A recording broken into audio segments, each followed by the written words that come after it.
Perjalanan ini memang menyimpan kejutan serta hal yang tak terduga. Kita adalah satu dari jutaan bagian kompleks dari alam semesta. Kita menghidupi perjalanan sejarah dan mempelajari catatan sejarah. Kita adalah bagian dari suatu ikatan kehidupan yang saling mempengaruhi. Harus ada yang menjadi penjaga, pelaksana, dan pengawas. Kehilangan atau keegoisan dari satu elemen akan menciptakan kehancuran, entah dalam waktu yang cepat atau pelan-pelan lalu meledak secara tak terduga. Di tahun 2020, dunia dikejutkan dengan berbagai masalah serta bencana yang tak terduga. Wabah belalang, banjir, kekeringan, ancaman perang dunia ketiga, dan munculnya wabah COVID-19 yang adalah sebuah virus yang telah mengalami mutasi dan menyebabkan sebuah bencana yang menciptakan perhatian dan kecemasan global. Dia menyerang semua negara, tak memandang status serta tingkat kemapanan seorang individu. Negara yang terkenal bersih tak berhasil lolos. Negara adik kuasa tak mampu menolak, dan sekarang dunia berada pada fase bertahan. Kita berharap pada kesembuhan bumi, terlambat sadar akan pentingnya menjaga kelestarian lingkungan. Kenapa tragedi ini menimpa kita? Kenapa siklus 100 tahun dari 1770 wabah Marseille, 1820 wabah kolera, 1920 flu Spanyol, serta COVID-19 yang menggemparkan peradaban zaman ini?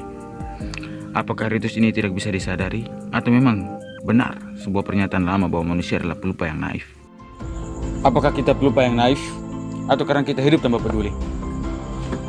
Kita belajar, tapi tidak mempertanyakan bagaimana nasib pohon yang ditebang, agar kita bisa menulis atau membaca dengan baik. Kita membeli berbagai merek makanan dengan kemasan yang menarik, tanpa bertanya bagaimana dampak sampah kepada lingkungan ketika hal itu terjadi di seluruh dunia. Bagaimana dengan semua barang-barang elektronik yang kita gunakan dengan bangga untuk sebuah pangkat sosial yang diproduksi dari pabrik? Lalu bagaimana dengan limbah yang susah diuraikan oleh alam? Ketika ketidakpedulian dan pembiaran itu terus terjadi, maka kita harus bersedia serta melambangkan dada atas semua akumulasi kerusakan yang kita rasakan saat ini.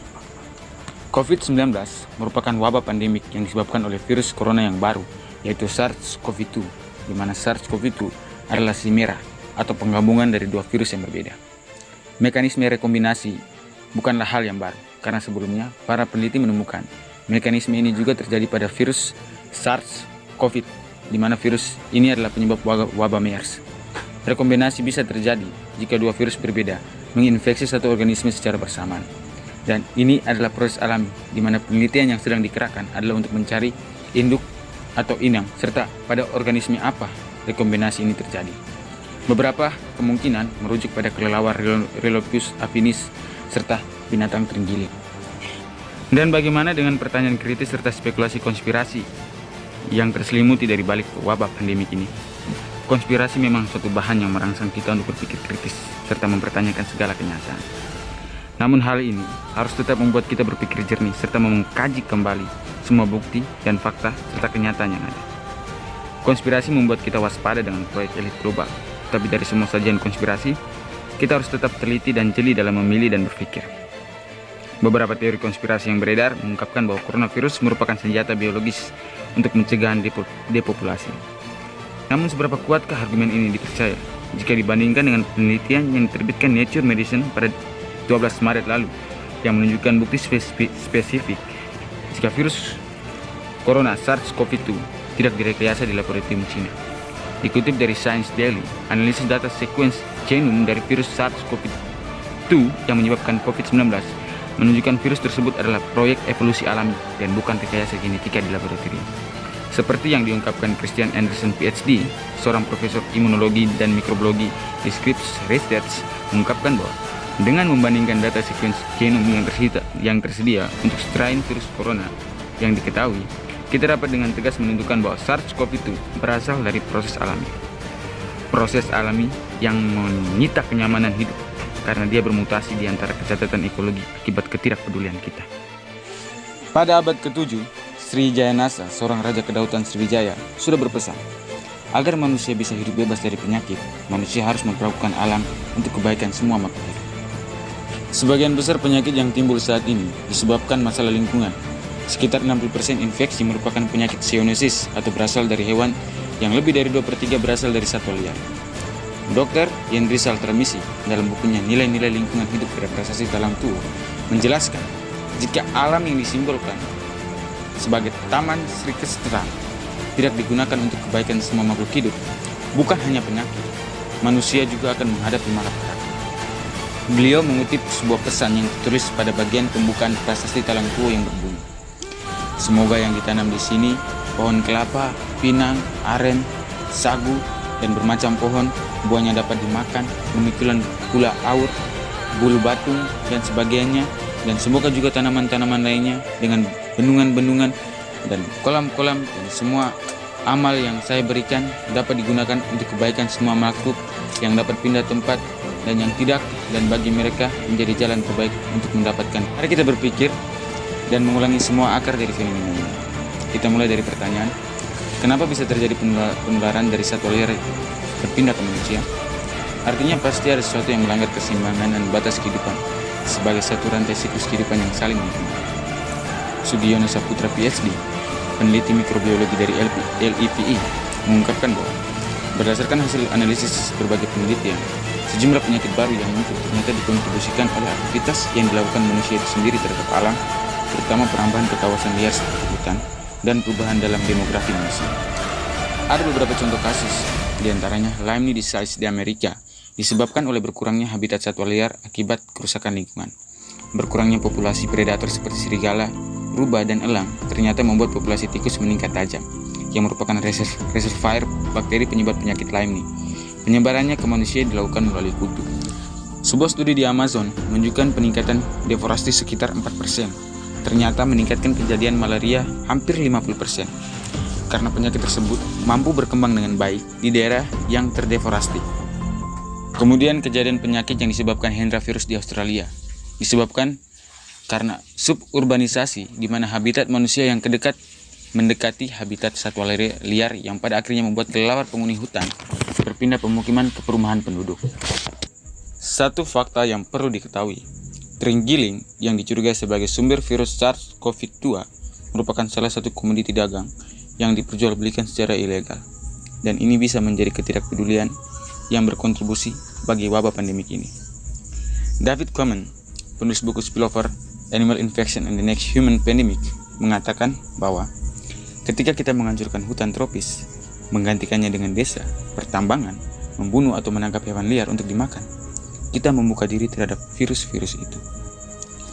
Mari kita bernostalgia dengan masalah lingkungan dalam beberapa tahun terakhir yang kurang menjadi bahan dari media serta berlalu dari ketidakpedulian masyarakat.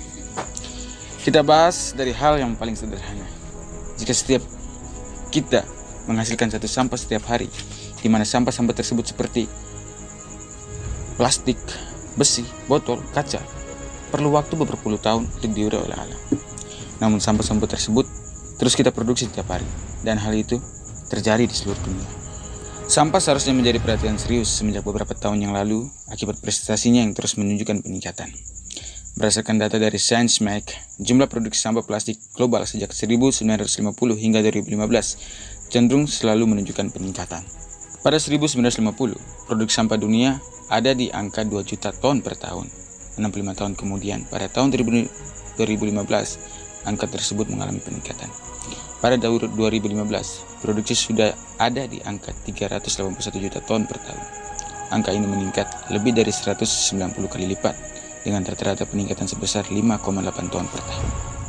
Baiklah, mari kita bersikap adil dari data yang didapat. Dari beberapa data yang didapat, produksi sampah per kapita yang tertinggi adalah Kuwait 0,69 kg, kemudian disusul Guyana 0,59 kg, kemudian ada Jerman 0,49 kg, ada Irlandia 0,43 kg, Belanda 0,42 kg, dan Amerika 0,43 kg. Daftar ini menunjukkan tumpukan sampah total di sebuah negara dibagi dengan jumlah penduduk negara tersebut. Namun data tersebut tidak bisa menjadi acuan penentuan tingkat polusi atau kerusakan lingkungan yang ditimbulkan, karena data tersebut tidak berdasarkan jenis dan pengolahan sampah yang ada pada negara-negara tersebut. Negara yang memiliki masalah dalam pengolahan sampah berada di kawasan Asia, Timur, dan Tenggara, terutama Cina. Mari kita berikan tepuk tangan untuk negara kita yang menempati posisi kedua, di mana semua hal ini luput dari perhatian masyarakat, mulai dari kaum muda yang tenggelam dalam penggunaan dunia maya yang salah, golongan atas yang sibuk dengan takhta dan transaksi ekonomi, televisi yang mengejar rating, dan disempurnakan dengan tingkat literasi kita yang menyedihkan.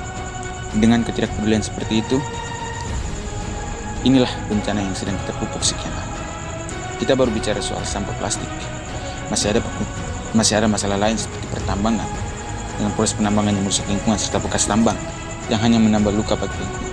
Bagaimana dengan polusi yang dihasilkan oleh pabrik, penciptaan produk teknologi, juga kendaraan berbagai jenis roda yang ada di seluruh dunia, serta bagaimana pengaruhnya kepada lapisan ozon jika membantu global warming? Bumi mengambil alih. Semesta ingin kita memperbaiki semua kekeliruan serta kesalahan yang terjadi. Perlu ada saling peduli antara alam dan manusia, karena pada dasarnya keduanya saling membutuhkan. Sebuah ikatan kosmik dari rangkaian semesta yang terus tumbuh dan berkembang. Dampak pandemik ini sepertinya mengingatkan kita akan sikap yang selama ini kita lupakan atau lalai dalam menjalaninya. Empati, baik kepada diri sendiri, kepada orang lain, apalagi kepada lingkungan. Saya bukan tidak khawatir dengan dampak ekonomi yang terjadi. Hal itu memang akan berbahaya bagi kelangsungan kehidupan dunia. Namun jika bumi bisa bicara, mungkin dia akan berkata, selama ini kalian mengeruk tanah, menebang pohon, mengambil bagian dari tubuh saya untuk kepentingan dan keuntungan kalian. Namun di mana kalian ketika tubuh saya sengsara dan sekarat? Bumi meminta kita untuk tenang dan berdiam diri, supaya memberikan waktu bagi dia untuk memperbaiki diri. Kita diam untuk berpikir, serta memperbaiki ikatan kosmik yang tercemar akibat keserakahan. Sekarang berbondong-bondong manusia mengharapkan kesembuhan bumi. Rasa menghargai kepada pejuang yang mungkin selama ini jasanya diremehkan. Kita saling mendoakan, serta sadar untuk mendekatkan diri kepada Pencipta. Rela mendonasikan milik kita kepada mereka yang membutuhkan. Ini sebuah peringatan. Selama ini kita terbuai pada perjalanan kehidupan yang sama dan egois. Pandemik ini seperti merestart ulang kembali pemikiran kita untuk memperhatikan keadaan sekitar, serta saudara-saudara kita yang membutuhkan. Donasi beraliran, rasa peduli kita mulai bangkit. Permasalahan lingkungan diulas. Sekarang kita perlu berbenah, mengurangi keegoisan serta ketidakpedulian yang tertanam di dalam diri. Bumi butuh istirahat.